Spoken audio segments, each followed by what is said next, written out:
صلی علی رسولہ الکریم اما بعد فاعوذ باللہ من الشیطان الرجیم بسم اللہ الرحمن الرحیم صدر ذیشان اہل میزان اور سامعین اکرام السلام علیکم ورحمۃ اللہ وبرکاتہ۔ کس نے عمر بن خطاب جیسے مسلح اور ہتھیار بند شخص سے تلوار چھین کر رسول عربی صلی اللہ علیہ وسلم کا مطیع و فرما بردار بنا دیا؟ آخر کیوں اسد بن زرارہ مدینہ کا سردار چند آیات سن کر اسلام قبول کر لیتا ہے؟ چند روپیوں کے لیے مسافر کو قتل کرنے والے انسانیت کے محافظ کیسے بن گئے؟ 360 بتوں کے پرستاروں کو کس نے واحد خدا کے سامنے لا کر کھڑا کر دیا؟ بیٹی کو زندہ دفن کرنے والے کیسی بیٹی کی تربیت میں اپنی جنت تلاش کرنے لگے؟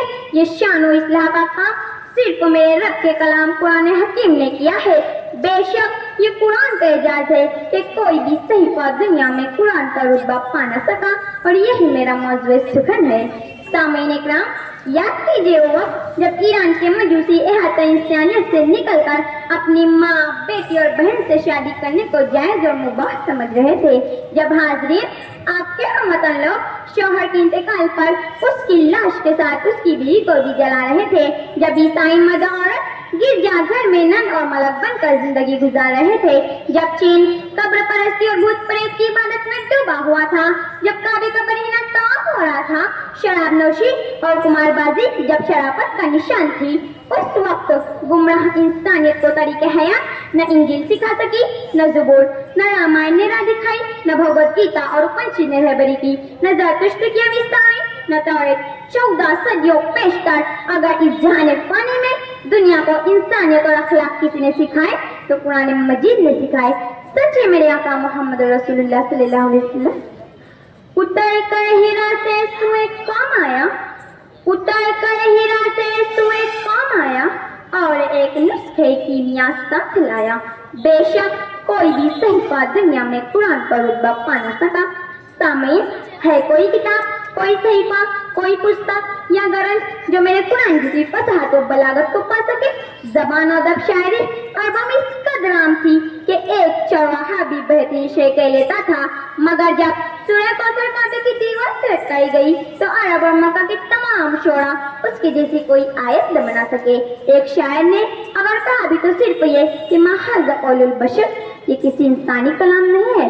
بہت تعریف کرتی ہے نا آپ کی دنیا فردوسی اور ہومر کی، سعدی اور شیکسپیئر کی، والمیک اور ملٹن کی، گوئٹے اور بیکن کی، نابغہ اور سیسرو کی، امرؤ القیس اور خسرو کی، ان کی فصاحت و بلاغت ہے۔ جھوٹے اور تخیلاتی کہانیوں پر آؤ، میرے قرآن کی فصاحت و بلاغت ہے۔ انسانوں کو صحیح راہ دکھانے میں، سچائی، صداقت، اخلاق و محبت کا درس دینے میں، یقین جانو سامعین کہ کوئی بھی صحیفہ دنیا میں قرآن کا رتبہ پا نہ سکا۔ جناب علی وہ معزز تھے زمانے میں مسلمان ہو کر، وہ معزز تھے زمانے میں مسلمان ہو کر، اور تم خوار ہوئے تاریخ قرآن ہو کر۔ جی ہاں میرے محترم، 1500 سال پہلے میرا قرآن پکار رہا ہے دنیا کو ان تمام دانشوروں کے فاغوی صورتوں میں مثلے اس جیسی ایک سورہ بنا کر دکھا دو۔ فلسطین و اسرائیل کے لاکھوں یہودی جو عربی کے ماہر ہے، مغربی دنیا کی تمام کرسچن جو عربی جانتے ہیں، کوئی ایک فرد بھی آج تک کوئی چھوٹی سی سورہ بھی نہ لا سکا۔ امریکہ نے اسے کمپیوٹر میں ڈالا، کوئی سامنے غلطی نہ نکال سکا۔ سائنس کی بے شمار کتابیں ہیں جو گواہی دیتی ہے کہ بہت سے لوگ دنیا نے قرآن آیات سے اخذ کیے ہیں۔ اے ایمان والو، اسی کتاب نے حضرت عمر رضی اللہ عنہ کو 22 لاکھ مربع میل پر حکومت کرنے والا بنایا تھا۔ اسی کتاب کی وجہ سے دور فاروقی میں اسلام دنیا میں 45 میں روزانہ کی رفتار سے بڑھ رہا تھا۔ بے شک میرے قرآن میں شفا بھی ہے، دوا بھی ہے، جزا بھی ہے، سزا بھی ہے۔ یہ ولی بھی بناتا ہے، متقی بھی، حافظ بھی بناتا ہے، مفتی بھی، عالم بھی بناتا ہے، قاری بھی، روزہ دار بھی بناتا ہے، سخی بھی، ذاکر بھی بناتا ہے، نمازی بھی۔